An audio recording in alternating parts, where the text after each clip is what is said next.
After every presidential election where control of the White House changes from one party to the other, one of the first things the new president does is issue a slew of executive orders overturning a bunch of orders the previous administration had written. So, what is up with this? Executive orders have long been a tool of the US president designed to ensure the faithful execution of laws and manage the operations of the federal government, specifically the executive branch of the federal government. However, over time, their use has expanded, and now we have a full-blown crisis of their use. Executive orders are not explicitly mentioned in the US Constitution, but their authority is derived from several provisions. First, Article 2, Section 1 vests executive power in the President. Second, Article 2, Section 3 requires the President to take care that the laws be faithfully executed. These sections provide the President with broad executive powers, allowing for the issuance of executive orders to ensure laws are executed and to manage the federal government's operations. The earliest use of executive orders dates back to George Washington.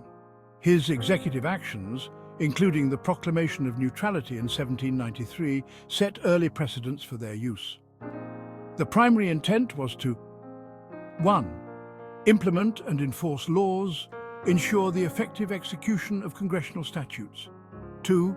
Direct federal operations, manage the organization and functions of executive agencies. 3. Respond to emergencies, act swiftly in times of crisis without awaiting legislative action. These orders were intended to provide administrative efficiency and were not designed to replace the legislative process.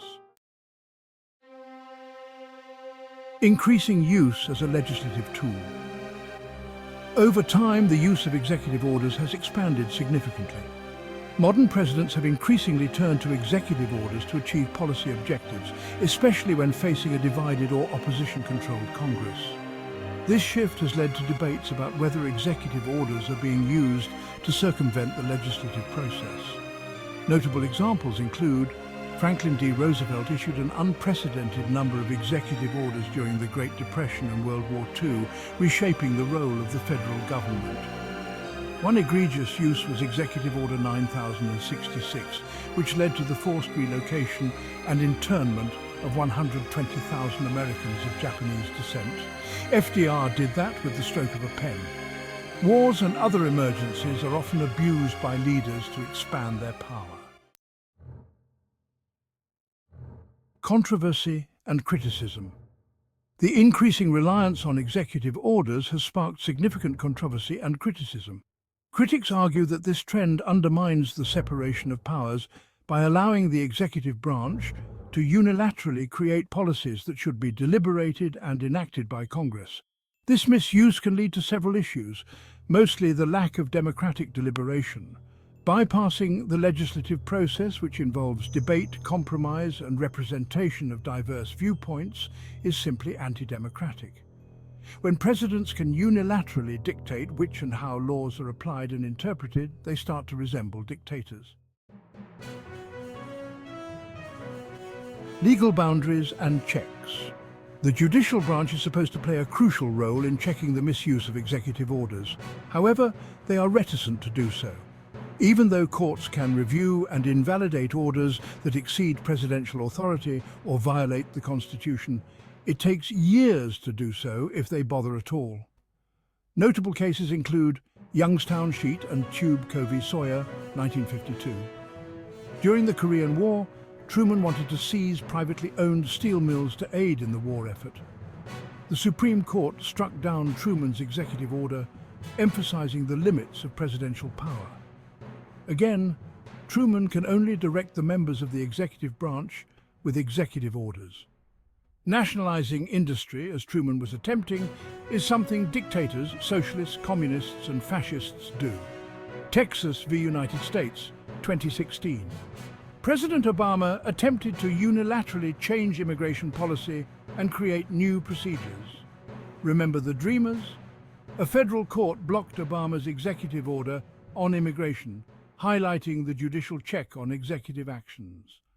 Specifically, the court found the president could not unilaterally change immigration policy and create new procedures, DACA and others.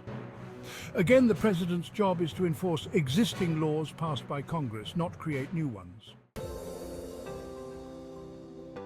Conclusion. While executive orders are a vital tool for the president to ensure the faithful execution of laws and manage the executive branch, yes, only the executive branch of the federal government, their increasing use as a substitute for legislation raises important questions about democratic governance and the separation of powers. An executive order issued by POTUS does not have authority to affect people outside of the executive branch. Balancing the need for executive efficiency with the principles of legislative deliberation and constitutional limits is essential to maintain the integrity of the US political system. We do not want a dictator of any party. Fortunately for those of us living like pirates, we do not need to be too concerned with the consistent executive overreach of the President of the United States.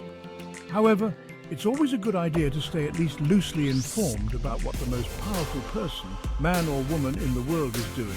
Thank you for watching. Be sure to like and subscribe.